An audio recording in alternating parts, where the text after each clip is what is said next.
Okay, welcome to our second video, which is second trimester, third trimester. Full transparency, we've got a house full of people out there during quarantine doing a lot of things, so it might get loud in here, and that's okay. But I hope you enjoyed the very first trimester. I know I had a lot of fun just putting together all of the research and like getting everything together.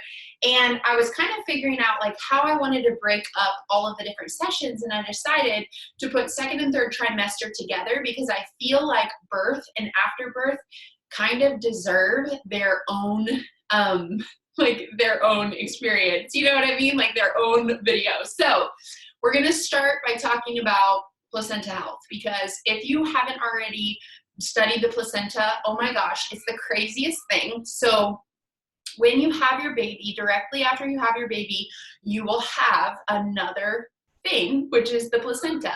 And when I was first experiencing birth, I didn't really understand how vital the placenta was. So basically it's like your body creates another organ, and this organ is the way by which the baby communicates with your body.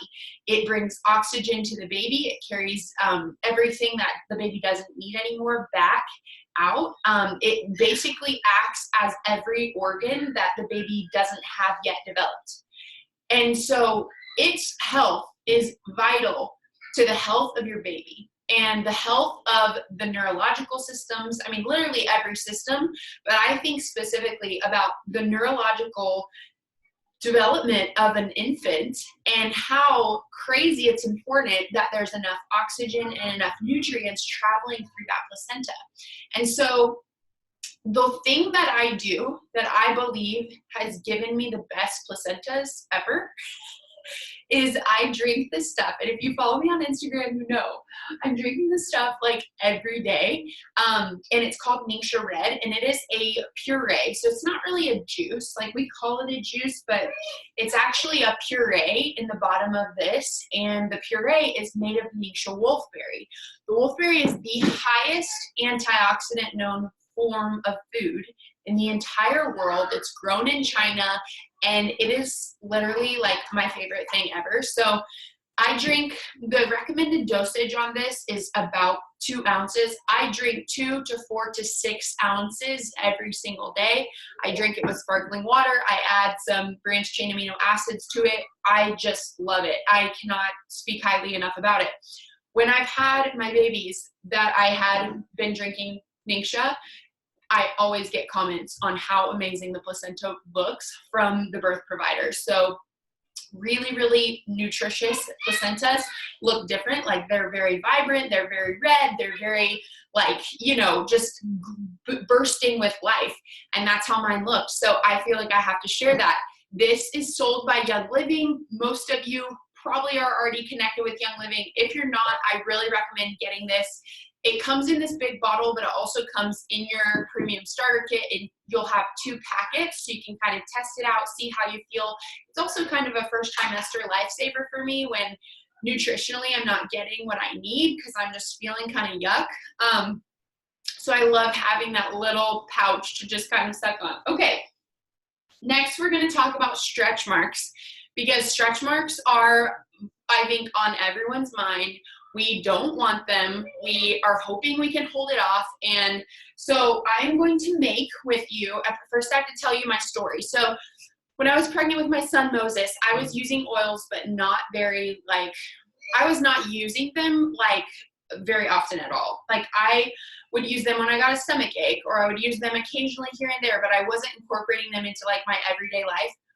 The last month of my pregnancy, my stomach got so rough, like it got so stretch marked. The stretch marks were the color of Ningxia Red, which is not a good thing. Super purple, really embarrassing. I was really frustrated because I just felt like I didn't know what to do, and I was rubbing like all these different creams, and I would get like a sample in the box that Amazon sent me and like all that kind of stuff, and it just didn't work. And so I was really disappointed. I had those stretch marks for a year. And at that year point, I had kind of just surrendered to the fact that like, I'm going to have these forever. Like it's going to just be part of me. I'm a mom, tiger stripes. And within 1 month of doing this one thing, my stretch marks, well, and I'll show you, like, they turn completely white. So this is like, you can't even see, like, you can see I have like a little bit of white, and of course here I'm pregnant too, but not red at all. And I'm just so proud of my stomach and how it has come back. Like, oh, I'm so grateful, because I just thought this was gonna be like my forever eternity. So here is what we're gonna do. You're gonna get a little container. It can be, we actually use these for Easter egg hunts, so I have them in my office. So you're gonna get a little container. I just got these on Amazon. They're little white plastic containers. You can use glass. You can use a jar already that you already have. I just happen to have this on hand. So my kids had some stuff in there. Okay, so for a base, an oil base, you'll want to do something that will be moisturizing to your skin, something that is like a vitamin E oil or a jojoba oil. It's spelled J-O-J-O. It's like jojoba oil, but it's called jojoba oil. You can use those things. I have a lotion that I love. It's called Sensation Hand and Body Lotion. It's infused with like a bunch of other essential oils. So I'm going to use this one as my base, but if I didn't have this, I would either get it or do a jojoba oil. And I'm just going to put maybe like 3 tablespoons of the base into my jar. And you can do this obviously at a later date. Just watch how I do it. So about 3 tablespoons. I don't know if you can see that. Oops, sorry. Okay, so then these are the 2 magic answers. Okay, at first, when I healed my stretch marks, I used lavender and frankincense, but I actually am going to switch it up and use Seedlings Calm, because I think if you're a new mom, you need this oil. It is one of the cheapest oils you can get. It's like $11 and for 85 drops, and it is absolutely amazing for everything baby. We'll talk about that later, but go ahead and add 20 drops to your little mixture.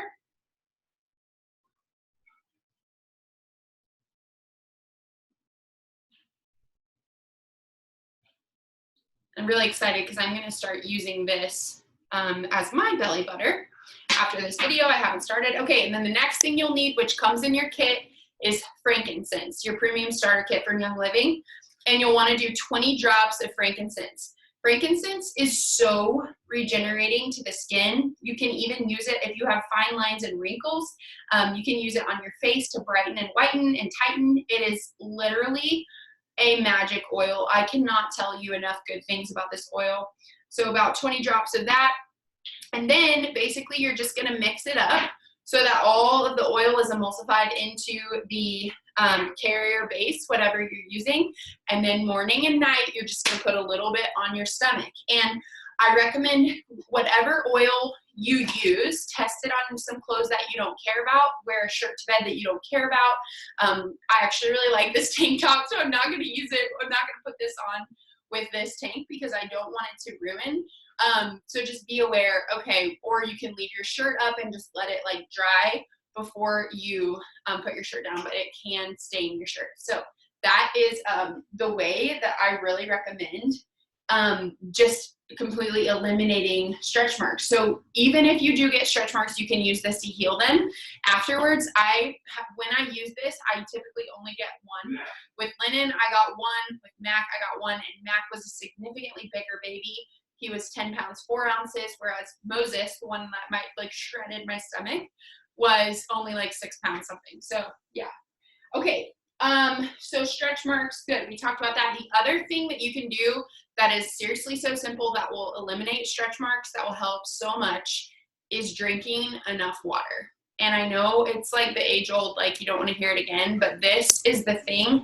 We're going to talk more about this too for stretching down there, but water is the thing that makes your body elastic and makes it be able to come back. Think about when you're dehydrated and you know, hold your knuckle and it sticks. That's your sign of being dehydrated. Same thing. Your skin is going to react to how much hydration you have in your body. So if you want to give your body the best chance at stretching down there, stretching on your stomach, you're going to want to be drinking a ton of water. And Make it fun. Get a fun cup. I have this Yeti and I bought the top that has the straw. I love it. I drink out of all sorts of different cups. I think having fun cups makes it so much easier to drink. So just get enough water. Okay, let's talk about heartburn. You might start experiencing this during the second half of your pregnancy. I know for me, I've never had heartburn before because I have a pretty relatively healthy diet, and I don't eat like a lot of like super greasy foods or anything like that. And so when I got heartburn, I thought I was dying. Like, it hurt so bad. And I explained my symptoms to someone and they said, it sounds like you're having heartburn. And I'm like, no, this isn't heartburn. This is way worse than heartburn. And they said, no, I think it's heartburn. So here is my trick. And I didn't even think this would work, but it totally did. It totally took the fire feeling away. Laid on my left side, and then I just literally put a drop of Digest, which is this nasty, nasty oil. Also comes in your kit, under your tongue. And it takes the heartburn right away, like literally right away. So there's your little hack. You don't have to go spend tons of money and buy like Tums and buy like all these antacids. Literally, that's all you need. Like, it's amazing. Okay, so also eating a healthy diet is important. You know that. You're going to do that because you care about your baby. Okay, let's talk about swelling. I've never experienced a lot of swelling in pregnancy, but if you do, it will probably be towards the later bit of your pregnancy in your ankles and your feet. And what you can do is add grapefruit oil to a carrier base. Grapefruit oil, like jojoba oil, coconut oil, olive oil, just a few drops, and rub it on wherever you're feeling that swelling. It will help tremendously. Also, elevation will help. Another thing you can do, and I'm going to do it right here and just show you how easy it is just put it in your water. Make sure your water is in a glass or stainless steel cup.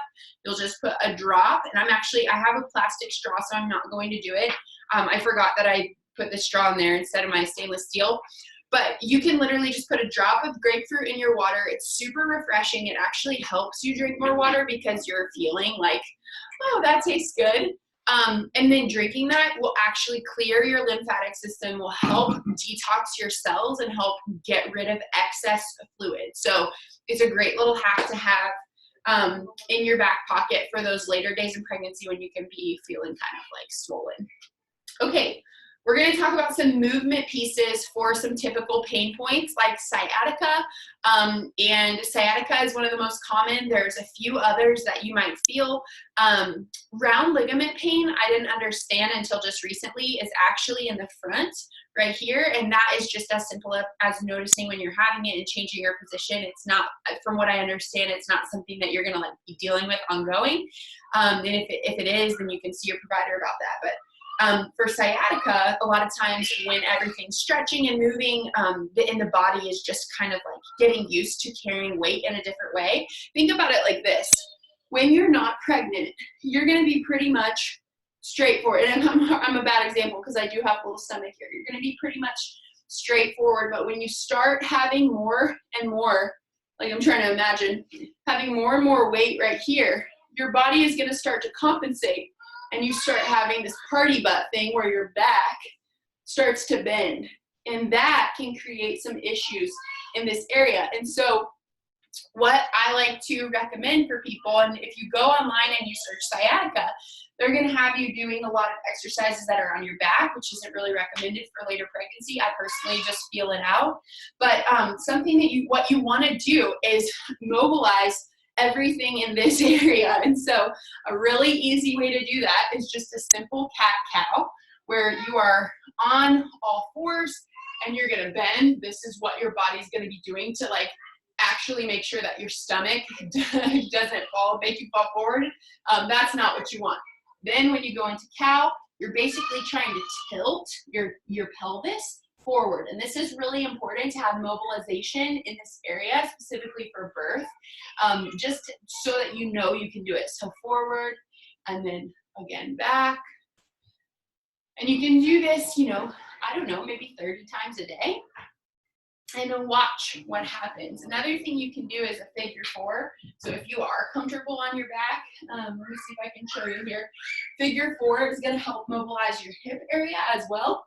And so you can this will help open the hips especially leading into birth. So you'll put your ankle on your opposite side, and then you're gonna grab underneath and just pull, and you should feel a stretch all in this area, which is so good and important, specifically for leading into birth. You can hold that for 10, 15 seconds, and then always do it on the opposite side as well to make sure that both sides stay the same. If you cannot reach this and you're not quite at that point mobilization wise, you can grab a towel and pull, or you can have a partner help you. But yeah, it's very helpful to open up the hips. I also like to push on the knee of the other side to give an extra stretch. So I hope those will be helpful for you. I think it's really important to stay mobile, specifically heading into birth. And being able to squat like this is really important. So if you want to just work on this, even if you need to start on a ball, I know I'm super flexible, but just practicing going down lower, keeping your knees out, and you can even push on your knees. Having this open area is really important because who knows how you're going to want to give birth, and having mobilization will just be really helpful in all ways. So, okay, we're going to talk about one of my favorite sides of this whole thing, which is preparing your body for birth. And I'm really sorry if it's loud and you could hear my kids screaming. I've considered stopping this video 20 times and going out there and telling them to be quiet, but again, we're all stuck in the house. It's a rainy, cold day, and it's quarantine, so I don't really know where they would go. It's really hard to tell people to be quiet if they're under the age of 5, so just bear with me. So preparing your body for birth and eliminating tearing down there. This was one of my biggest fears in going into birth, when I was thinking about oh my gosh, I don't want to have to push a this is what was in my head. Push an orange out of my nostril. Push a watermelon out of something the size of a kiwi, right? Those statements are insinuating that was never designed to be open. I want to tell you that you were designed to be open. There will be stretching that will occur, but your body was literally created to open at that amount there. And it's also designed to go back.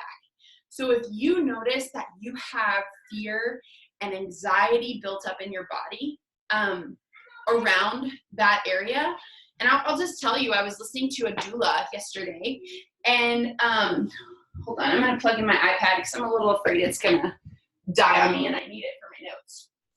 I was listening to a doula yesterday, and she was talking about how she was with a mom who was in labor for 72 hours, and she was just stuck at a 2.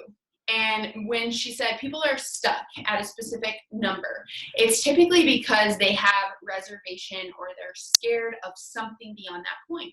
So she started asking this mom some questions are you afraid of the pain of birth? Are you afraid of, this and that? Is it something about your relationship that you're afraid of? And the mom just kind of stopped for a second.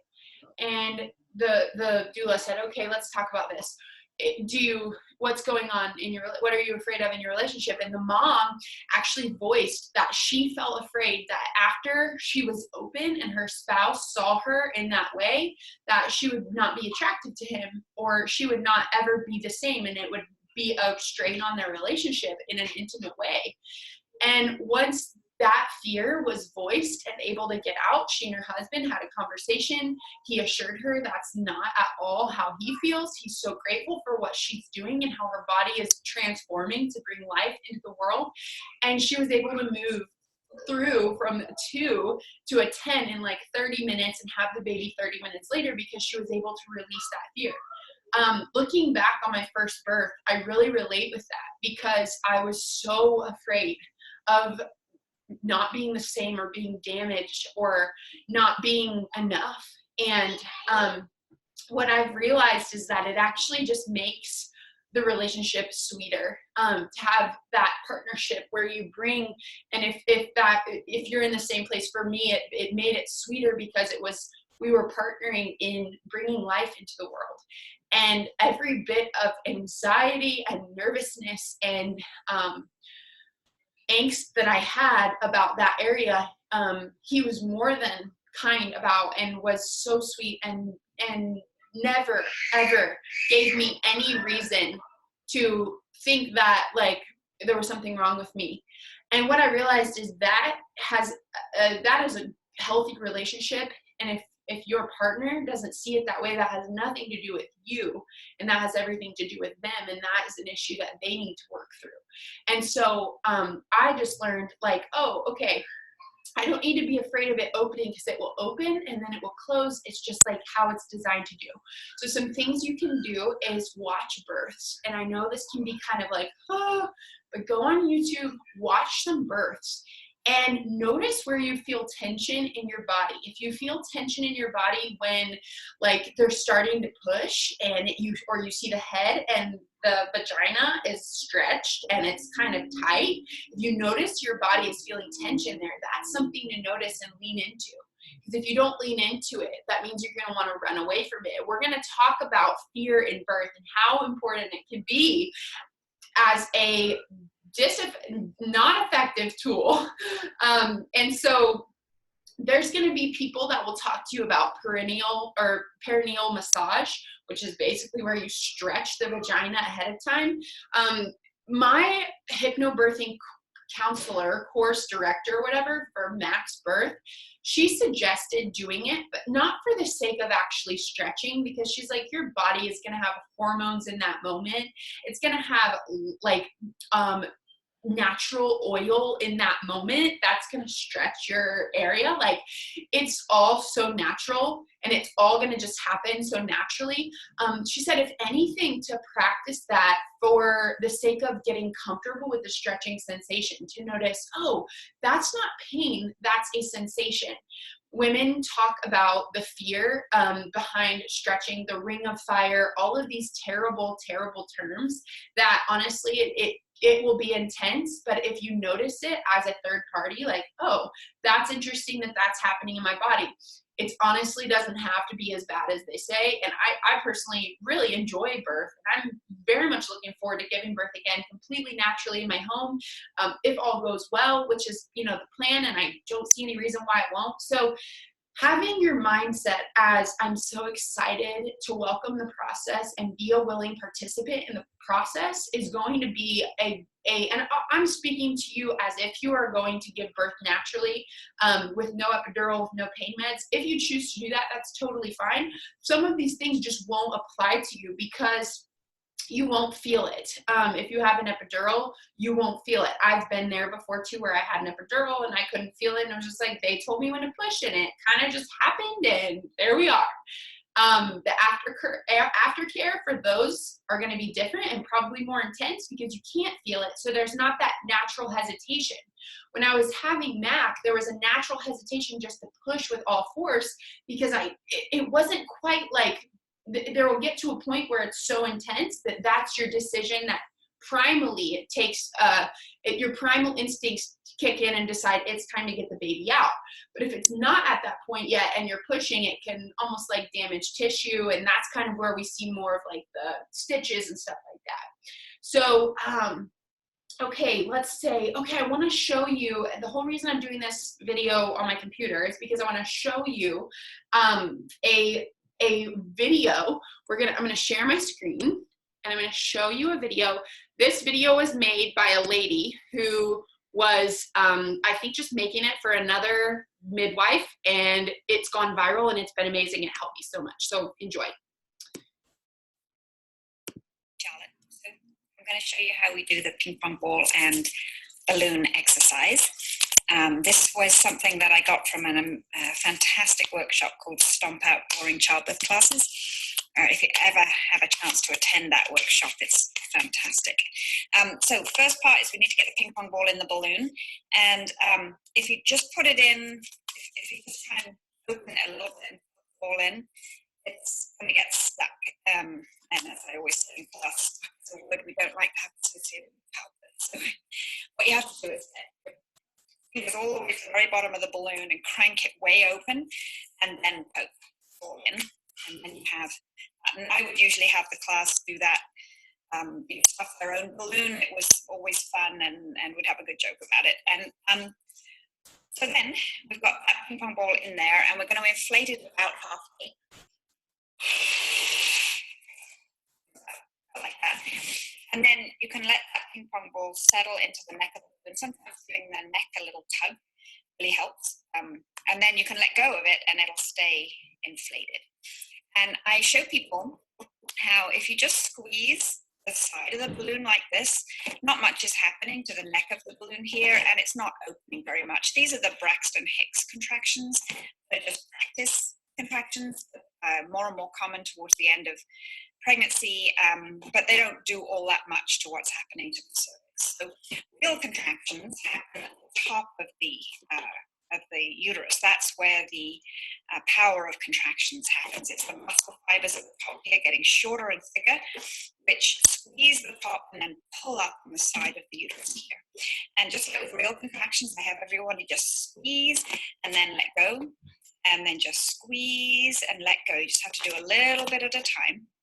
And you can see how we're getting that effacement or thinning of the cervix down here, and not much dilation is happening while we're still working on shortening the cervix here.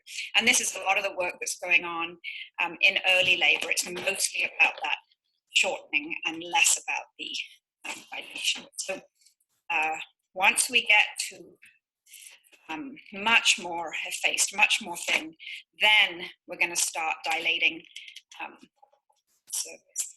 And a lot of people get kind of nervous when it's like, oh no, I don't want to push. So we always have a bit of a joke. It's just like actual labor, where you'd be like, it's okay, just breathe, do it gently. I'm just stretching beautifully, and then just give it one more push, and the baby will be here. There you go. It's always just an absolute rioting classic. Laughs and has a laugh.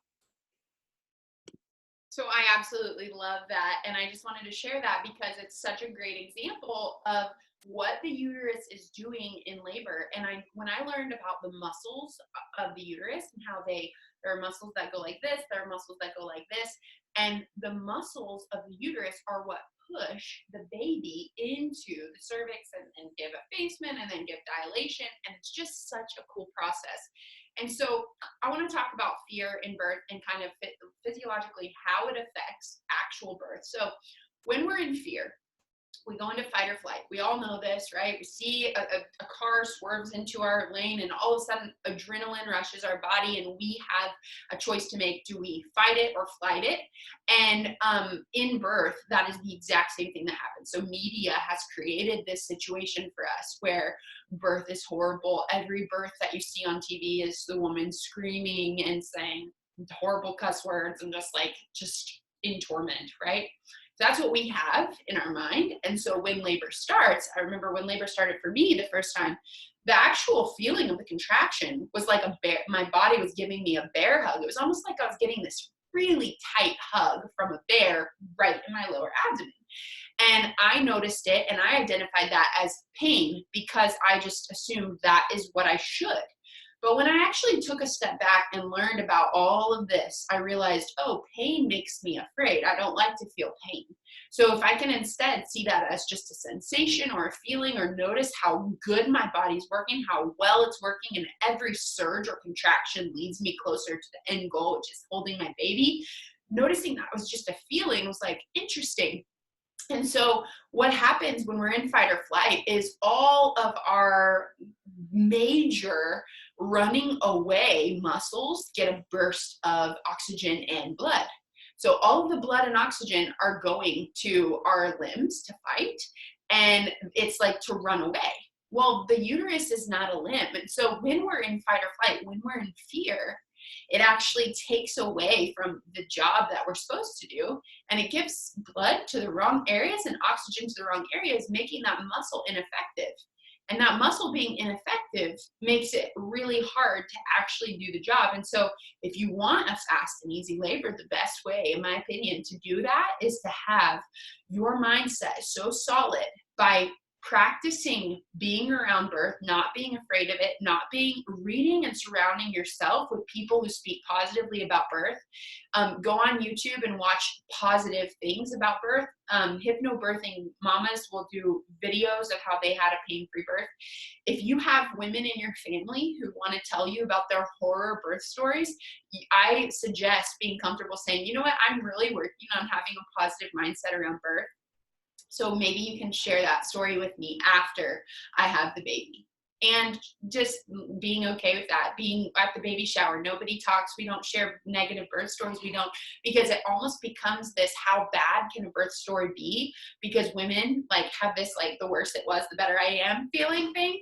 And that is not healthy to have, because then we're going to create a situation where we have the worst, and that's not what we want, truly. So, so I just really recommend, and I know I've said this a lot, but go on YouTube, watch some births, watch where your body, it feels tension and what points. For me, again, it's always the pushing phase, and I'm like, oh, I'm afraid, I don't like notice my jaw. So that's a sign for me to like say, okay, I need to do some opening visualization. Anything that's a circle from here on out that's around 10 centimeters, you're going to visualize as your vagina. This is your vagina. Everything, a cup that's big, you're like, oh, I am open. I am open. I'm open. I'm stretched. I'm stretchy. I slide out. I can slide the baby out. The baby's going to slide right out. Speaking those things and creating a situation where your brain is believing those things is going to be so helpful for you. And if you don't do that, your brain will come up with the alternative that it knows, which is the media, which is not at all accurate or helpful. Okay, so yes, let's talk about, I have a music audio visualization that I listen to. It's from Hypnobirthing Australia. It's my absolute favorite one. I will send it in the text with this video so you have it. And then natural ways to induce. So we're going to talk about evening primrose oil. If you get to 40 weeks and you're like, I'm done, I feel done, there are some things you can do. Just notice to pay attention to your body and how you feel. Typically, I'm doing these things around 38 weeks. To be honest with you, I'm like, I feel done, and I just start doing these things because I think they prepare your body, and I don't think they're going to push your body past what it knows. So evening primrose oil, you can buy the little pill capsules, just like at Sprouts or whatever natural grocery store, even not natural.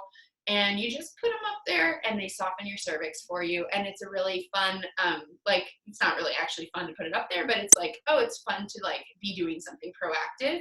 Every little sensation that you feel, every tightening, every cramp, everything is part of birth. It's all part of birth. So I personally avoid saying I'm in labor or I'm not in labor. I'm in labor, like, from the time I'm at 30 weeks and feeling aches and pains and cramps and things, that's labor. I'm in labor. That's what I choose to do because it helps me feel like I'm making I'm proactive toward my goal. Evening primrose oil. Some women choose to do castor oil. I've never done that. They drink it in like a milkshake and stuff.